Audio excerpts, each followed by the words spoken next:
மட்டும்தான் வேலை செஞ்சு அதை பாக்குறது நெல்லு வெட்டுறதுக்காக வேண்டி அங்க பேரணியில போய் ஆட்களை கூட்டி கொண்டு போறதுக்கு அவருக்கு லைசன்ஸ் இல்ல. லைசன்ஸ் இல்லாம போலீஸுக்கு காசு கொடுத்துதான் அவர் டிரைவிங் செஞ்சவர். நேற்று அவர்கிட்ட கையில காசு இல்ல. காசு இருந்த பேர் 2 போலீஸுக்கு காசு கொடுத்துட்டு அவர் போயிருப்பேன்.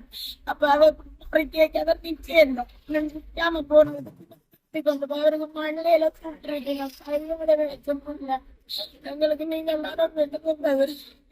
எல்லாரும் மூட வீடு வழியிலே பிள்ளைகள் இருக்குங்க.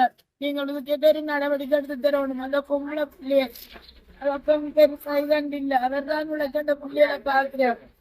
நீங்க எல்லாம் எங்களுக்கு வாங்கி தரணும். போன பிள்ளை வர போறது இல்ல.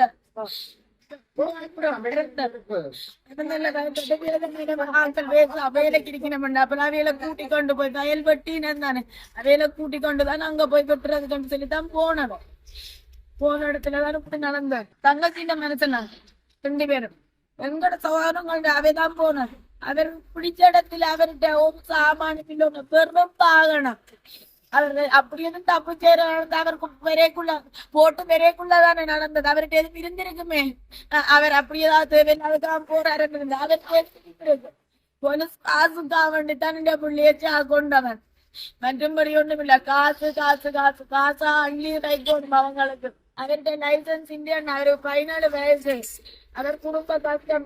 நேசன் வேலையா நேசன் வேலைக்கு போவார். வேறு இருக்கிறதுக்கு போவார். என்ன வேலையானாலும் அவர் தான் செய்கிறது. அந்த குடும்பத்தையே அவர் தான் வச்சு பாக்குறாரு. ஒருத்தருமே பாக்குறது இல்ல.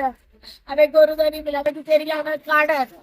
அவன் அம்மா என்ன சொல்றது. அவர் இந்த சௌரங்கள் எல்லாரும் இருக்கணும். நான் சித்தி அவரை சுத்தி அவர் எங்களை எல்லாம் அவர் தான் தான் பாக்குறாரு. என்ன மூத்த பிள்ளை மாதிரி தான் நான் அவரை பாக்குறேன்.